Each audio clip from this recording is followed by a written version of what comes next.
I've never spoken to a giant room of kids. So, sorry, young men and women. I'm usually talking to a lot of adults. I just recently was down in Atlantic City speaking to an entire conference of podcasters about transparency, which is why that's on the slide. And yes, that's me in different forms of my life. So, actually, I'm going to pause here with this cup of coffee. This morning, on the way coming here, normally I'm a geek about my coffee. I will hand grind the beans, boil the water to this perfect temperature, all things that I learned living in the mountains fighting wildfires out west. And so I'm a bit of a passionate guy when it comes to my coffee. So I said, you know, I'm in a hurry, and I had this thing I wanted to do this morning. I stopped in at Starbucks. And 2 years ago, I met a young man. I was in line, and he said, hey, go ahead. And I said, oh, yeah, I'm order. And then actually what he was doing, he was buying me a cup of coffee. Never met the guy in my life. And 2 years later, now whenever it pops in my head, I try and remember that. So this morning, a very well-dressed guy comes in, even nicer than this. Comes in, he's on his phone and everything else, he's waiting in line. I just turned like, hey, go ahead. And he paused, and he looked at me, and he thought he was already ordering. He pulls his phone out to help scan the app. And the girl's like, no, he's already got it. And then he just stopped, and he turned to me, and he said, you bought me coffee. And I said, yeah. The world's not going to crack wide open. I just bought you a cup of coffee. But the funny part of this story is that I'm standing there, I'm waiting for I always bring my own cup, you know, with the fuel. Rock your brand, people. That's a life lesson, rock your brand. And I'm waiting for my cup. It saves the environment. There's one less cup being wasted. And then the woman from behind the counter goes, whose phone is this? And she holds his phone up. And I was like, I think that was that dude that just bought a cup of coffee. And he's ripping out of the parking lot. But before he had left, I had overheard, thank you. There's another young man behind him. He passed it on. He bought that guy a cup of coffee. But then because he was so disheveled by all of this, left his phone on the counter. So he buys the next guy a cup of coffee, leaves his phone on the counter, grabs his coffee, and leaves. So then another nice older woman comes up to me, and she's like, I think you totally broke him. And I said, what does that mean? And she said, I watched everything go down. He was like in such a state of shock over a cup of coffee that he left his phone, he scanned that guy's thing, went and got his cup of coffee, went and put cream, coffee, whatever sugar in his cup, and walks out the door, leaving his phone behind. He was driving a very nice vehicle, and I said, well, I guarantee you he's going to be back. So the short story on that is, I love the message of passing it on. So it doesn't matter how old you are, it doesn't matter your level of life experience, whether you're 12, 20, or I just turned 42. You all have life lessons that you're acquiring throughout your life. One of the biggest ones I think to teach about this year is, because I change what I talk about all the time, I have to keep things fresh, is the power of transparency. This is crucial when it comes to building future leaders, having ethics, becoming more, the key word here is approachable. A lot of people do not embrace true transparency. What I mean by that is getting people to be willing to approach you, come up to you, talk to you, connect with you, network with you, whatever the key words or buzzwords you want to throw out there. Many of us are afraid to be our true selves. So, and I wasn't always the guy in front of the room talking on a microphone. I mean, background on me, I grew up on a farm. I shoveled a lot of manure. I'm not kidding you. Chickens, pigs, cows, you name it, I shoveled it, okay? So, I didn't always wear suits. Actually, I wore suits in the corporate space, and I hated them so much, I donated them all to Goodwill when I decided to become a firefighter. And I said, I'll never wear a suit again. Here's another life lesson. Never say never, because I'm wearing a suit. So the point is that as you grow throughout life, your lessons are going to keep acquiring. You're going to keep learning. You're going to keep meeting new people, not just networking with them. I'm trying to, another side mission is to change that word. As you guys grow in leadership, you go to college, or you don't go to college, it doesn't matter, by the way, because I didn't originally want to go to college. People say you want to network. You're the power of your network. Your network is your net worth. And I said, no. A lot of people are just passing out business cards, growing their network. Are you truly connecting with the person that you've met? Are you connecting with the people at your table? Are you connecting with your classmates that you've been going to school with for years, and you don't barely even know what that guy does or that girl does?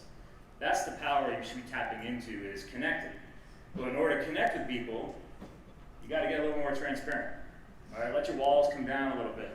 So that's something that it's taken me years to realize. Transparency, these are buzzwords, I don't care. One of these, I hope, connects to you. Maybe you like the word transparency. Maybe you prefer clearness, clarity, self-evident, being more obvious, indisputable. Love that one, by the way, indisputable. That's powerful. So these are words I wanted to sink in your head as I'm talking to you guys today, because I didn't always do this. I was actually the type B personality, the shy kid. I was the farm kid. I thought I might have smelled that. I don't know. So I just wasn't that outgoing. I tried getting into sports. I tried baseball. I tried basketball. Real quick, are you guys the only table rocking that no bullying shirt? Because I'm loving that. Yes. Is that all you guys? Yeah. I gotta give these guys a shout out. I've noticed it underneath their clothing as they're walking in. So I just want to give this table a shout out. You're all awesome. But I just love the no bullying shirt, because I was the kid who got bullied. I was the farm boy, okay? I was the kid who wasn't the top athlete, wasn't the top popular kid in school. Who cares? One thing you're going to realize in life, you're all going to get older, you're going to graduate out of high school, maybe you go to college, maybe you don't. Who cares? We take so many things so seriously, and you don't realize that life's going to keep moving on if you move with it. Let it flow, okay? So I just want to give a shout out to you guys. I love that. No bullying. So, I have many different faces. Obviously, public speaking in the center. She mentioned in my bio, I'm a big cyclist. I like to bike up really steep mountains. My friends call me a mountain goat on wheels. I'm a big CrossFit guy. I like to compete once in a while and throw a lot of weight around. I actually didn't know what CrossFit was until I became a firefighter when I moved out west. I do Spartan races. I don't know, a lot of people think I'm crazy. So, yes, welcome to my crazy. So the point is that I didn't do all of these things. Again, I shoveled a lot of manure as a kid. Then I went to school. I didn't think I was going to go to college because I didn't come from a lot. So I went to a vocational educational school, a technology school. I studied microelectronics technology. I could tear apart a circuit board and rebuild it. Am I using that today? No. Can I help Gwen load up your PowerPoint presentation? Absolutely. So I got the tech down. I got a podcast studio, I got microphones and all kinds of cool stuff because I learned it. I figured it out. So thanks to that high school education of understanding technical knowledge, it's actually transpired throughout my life. So obviously years later I decided to go to college. That's Calvin the Coonhound. So that's my pup. When I talk about transparency, I share pieces of our life. And that's literally giant, heavy rubber horse stall mats that would normally go underneath a horse stall. But that's what we use in CrossFit gyms. We layer the floors with them so when you drop the weight, you don't break your floor, especially when you're deadlifting like 300-400 pounds. So Calvin can't do that, but he'll hang out and howl at you while you do it. So, but Calvin, and actually here's part of my lifestyle. This is a giant garage that I own, and I've been turning into the man zone. So there's a gym in there, all my lifestyle, I got bikes hanging on the wall, it's changed a lot. So I just love to share pieces of my life, so it makes me more approachable. So you guys don't think I'm some guy just standing up here in a suit with a fire on his hat. So, but Calvin became a big part of my life because I'm now married. I got married this year. I said I would never get married. Never say never. Well, Calvin got cancer. So I don't have kids. My wife and I chose not to. Okay, we're gonna do cool aunts and uncles. Do a lot of crazy stuff. You'll see it in the presentation. Well, Calvin got cancer in his leg. So the photo you saw before that was him with 4 legs. He now has 3. We're trying to really grow his hashtag tripod, TRIPAWD, on Instagram and all social media. So if you guys want to use that today, feel free. So, but Calvin lost his leg. We saved him from cancer. My wife is a veterinary doctor. Luckily, she was out of town when that was all going on because she would have lost it. So I had to step in and be a good guy and be there for be his dad. So again, God grew up on a farm. Apparently, I'm a big softie when it comes to pups. So that's Calvin our coonhound. So I share this stuff in my professional presentations to people when I talk. My lifestyle. This is fun. I want to leave this in for you guys. So this is my team. We won one of a CrossFit competition last year, and we came in second here. What you don't know is that my lung is collapsed. I actually literally sprung a leak in my lung, and my lung was only half deflated. Had no idea. Couldn't figure out why I couldn't catch my breath. And I was not going to the doctor. So that led to my hospitalization in January this year at St. University, and I got lung surgery because I literally had half my lung had air on it. It was super fun, by the way, very painful. But the point is that, yes, people look at me as a former firefighter and they think I'm some kind of tough guy. You can still mess up. You can still not listen to your body. Even though I'm this crazy health nut, fitness nut, you can still get injured. Now, the reason why I have that awful photo is because I set a goal in my hospital bed that I was going to do something crazy this year. And I've done a lot of biking over the years, but I never tried a 100-mile mountain biking race. I've done 100-mile events for multiple sclerosis, all kinds of road cycling. It's easier on a road bike on asphalt. It's a lot harder on a mountain trail doing that for 100 miles. Well, I tried it because I'm crazy, according to my wife. So that's a picture of me at 10 hours into the race, right around mile 66. Still going. So that's the point of setting goals. And don't be afraid to do weird, crazy things. Because again, right before I left for this race, it was out near Penn State main campus. I'm also a Penn State alum too. Shout out, we are. That was a very hot day, and when I left for that race, she said, "Don't die." I said, okay, very motivational. She's one of those people that really know how to cut to the chase. There she is. So this is super cool, because I finally decided to embrace love and let a woman into my life and get married. Not just for everybody.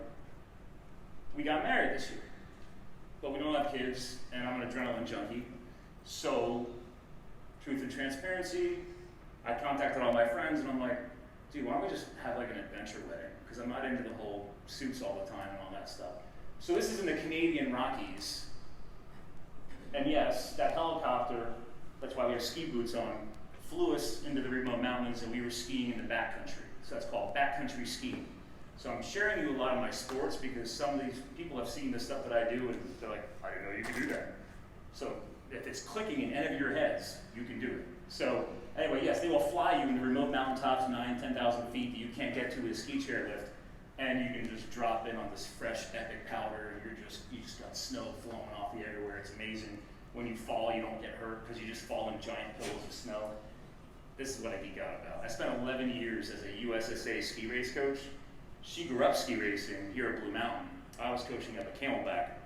FYI, on that ski story for you guys, I didn't grow up ski racing. I was shoveling a lot of manure as a kid. Years later, I taught myself how to ski at age 18. And then years later, friends of mine that were all pretty successful that I started spending more time with were like, hey, we could use extra volunteers up at Camelback at the ski race team. We support a lot of nonprofits up there too. I'm a geek about nonprofits. My buddy said, why don't you come up and help us just start setting race courses? Like, dude, I can't ski compared to you guys. You guys are race coaches. Well, that was my first year or two.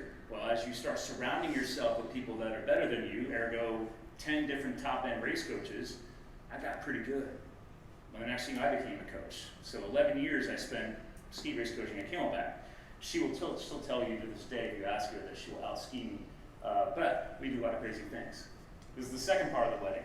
Once you're done with the helicopters, you can rent these things. They're called snowcats, and they'll drive you into the mountains. I mean, look at the epic views, guys. These are all things that you guys can do. I'm not some kind of crazy person. I'm not some multi-millionaire. This is called goal setting, setting aside the cash, and doing crazy things. It's not for everybody, but this is what we like to do.